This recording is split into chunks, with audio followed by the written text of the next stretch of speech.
Welcome to today's video. I'm going to tell you about masculine and feminine energy.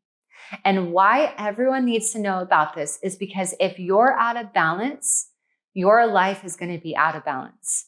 And if you're in a relationship and it's out of balance, you're going to see common problems come up in the relationship over and over. And once you understand the masculine and feminine energy and how to get in your correct balance, life is going to be much easier. And that's what I'm going to share with you in today's video. I'm going to talk about what the energies are and how to start balancing them. Everyone has masculine and feminine energy. There are two different energies. Think about them like fire and water. Different. And we need both fire and water to exist on this planet, to really thrive.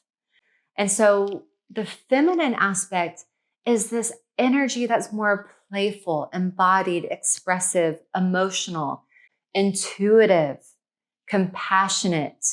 The feminine flows. The feminine is that person who just follows her nose and just weaves and has no plan, no care.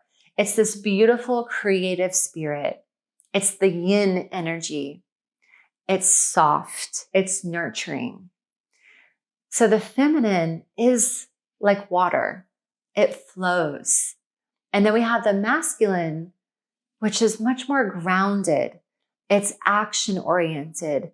It's problem-solving. It's linear. It's logical, confident.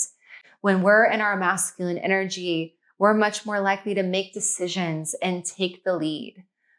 It's a very different energy. And so all of us have both. But when we are out of balance, we're going to start seeing problems in our body, in our minds, our soul, and our external world. So take a minute and think about your masculine energy. How does it come up for you?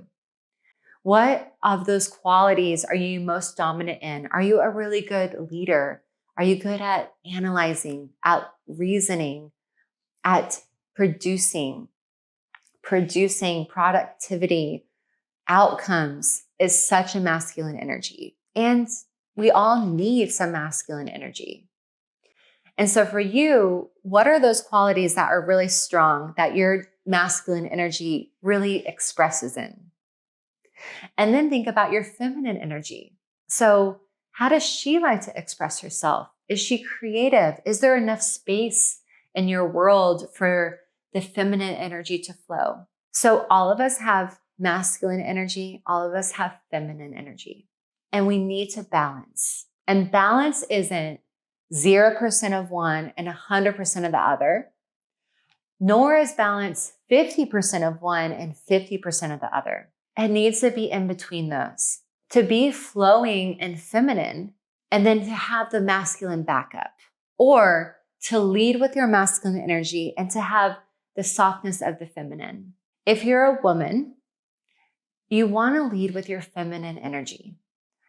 And what that looks like is us being able to be intuitive, to care about connections and relationships, to be able to flow and have the vision. We want to nurture and be warm.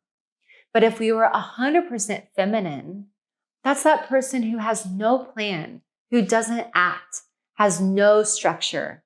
And so we need some of that masculine energy to come in that can really support us. So for each person, we need to find our balance. And what I find often is that so many women now are actually sourcing much more of their energy from the masculine. And as a result, so many women are burnt out.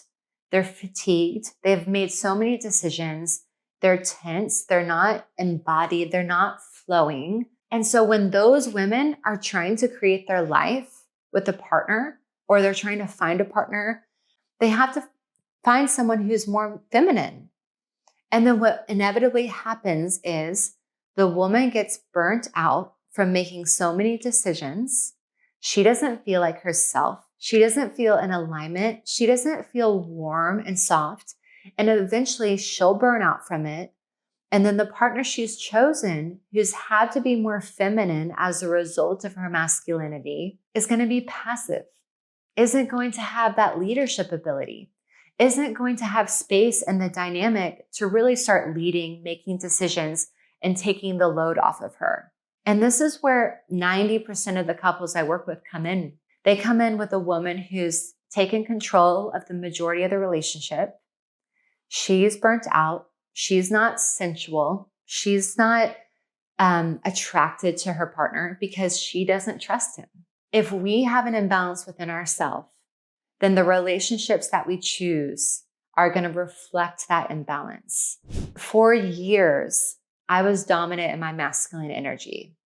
I came from a long line of women who wore the pants. They got so much of their value and their confidence from feeling productive. Being busy was a badge of honor. And so I learned, okay, my worth is connected to my productivity. And so I learned, be independent, make decisions, go fast, repress feelings. And I was so hardened because of it. And so part of my spiritual path has been trying to get back into the feminine, get back into my sensuality and my embodiment. And as I started getting back into that flow, my life started changing. I started feeling so much better about myself. I felt more beautiful, more confident, more worthy, more abundant. I felt like I could just take a load off and receive, and I wasn't having to be perfect. It corrected so many of the upper manifestations. A lot of times when people come into counseling or coaching, they're trying to figure out how to stop people pleasing, how to stop being a perfectionist, how to start being kinder to yourself and more confident. And so much of that has to do with we've been flowing with the incorrect source. If you have a gas vehicle and you're trying to plug it in at night, thinking it's solar or electric, it's not going to work. And that's what's happening. And I think there's this wave of people wanting to get back into balance. And it's so beautiful because a man in his masculinity and a woman in her femininity working together is the most powerful foundation that we can have. And so think about yourself. Think about, do you push in one or the other? Are you dominant in one or the other? And if you are, and you have a partner, how are they reflecting that? So not only are you aware of how you're out of balance, you need to be aware of what aspects you need to start integrating with. So I was pushing so hard in the masculine. I cared so much about productivity, about control, action, decision-making, force, that I started saying, okay, I have to surrender. I have to rest. I have to be intuitive and emotional. That those qualities were going to be the thing I was focusing on. And so I did that a number of ways. My prayers and my meditations centered around flow, presence, creativity, empathy. And as I really connected to the energy of those qualities, I started shifting. And it doesn't take a lot of work to shift because it's the natural state of how you should be. So not just being aware of how you're out of balance, but being aware of what qualities you really want to connect to get into balance. So that's an example of how I worked with this, how I realized I was out of balance, thought about the qualities I needed to embody in order to balance, and then how I brought it into my schedule, my routine, and just set an intention with. Let me give you an example that my husband did. So because I was leaning more heavily into my masculine, he was leaning heavily into his feminine. And what he did was allowed me to make a lot of the decisions. So when it came to what we were eating for dinner or date nights, vacations, things with the children. And so I told him, okay, I'm going to stop making so many decisions. I'm not going to head all of this. I'm not going to lead so much here. And so what he did was he was aware he wasn't making as many decisions. That was an aspect of the masculine that was very off for him. And so he thought, what I'm going to focus on is starting to think about how to be the best provider for my family. I'm going to think about what actions I need to do in order to support them, support my kids, support my wife. And he also thought, how can I start making my wife feel more supported and starting to actively take decisions off of her plate? He understood how he was out of balance. He thought about, okay, I want to be a leader. I want to act more. I want to make more decisions, and I want to initiate. And so he started doing it. So he started planning dates. He looked at his schedule and thought, okay, like, when do we need the next date?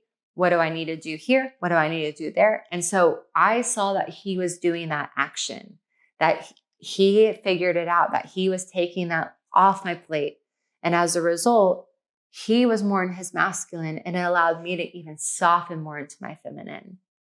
And so everyone's qualities might look different.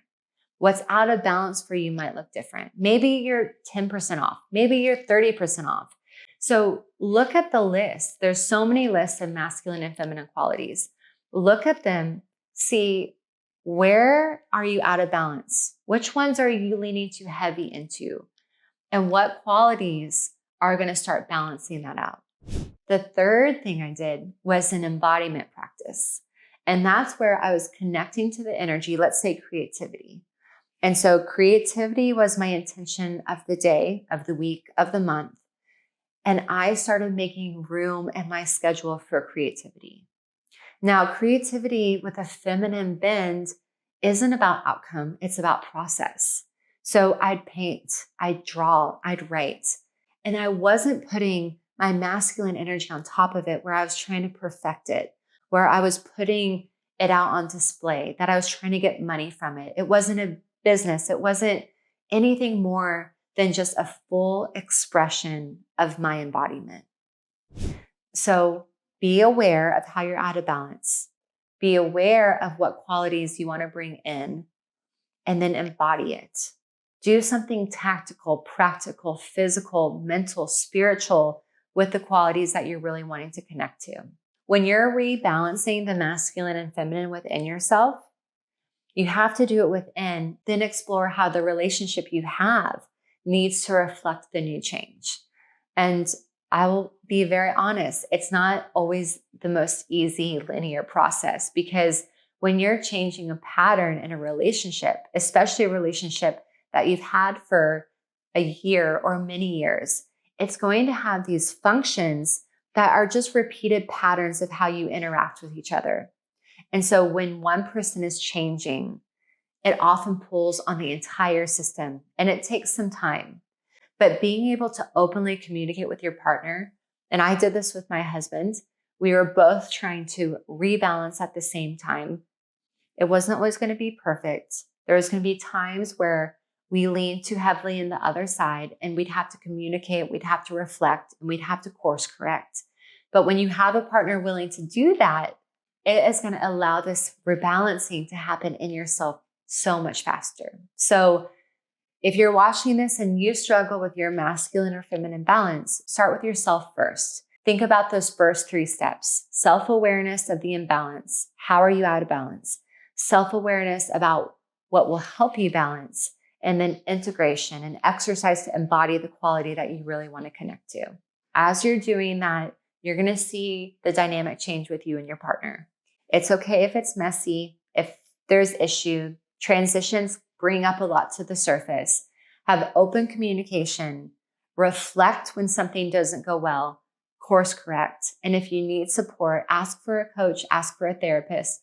Because when we get this all in sync, all of life is easier. How you manifest, how you flow, how you create, and how you work will be so much easier. It is like putting your exact fuel source into the vessel, and you're able to move through life so much faster. I hope you enjoyed today's video. If you have any questions, please comment. And if you want to work together or if you need support, just email me. The information is listed below. Thank you again, and I'll see you next time.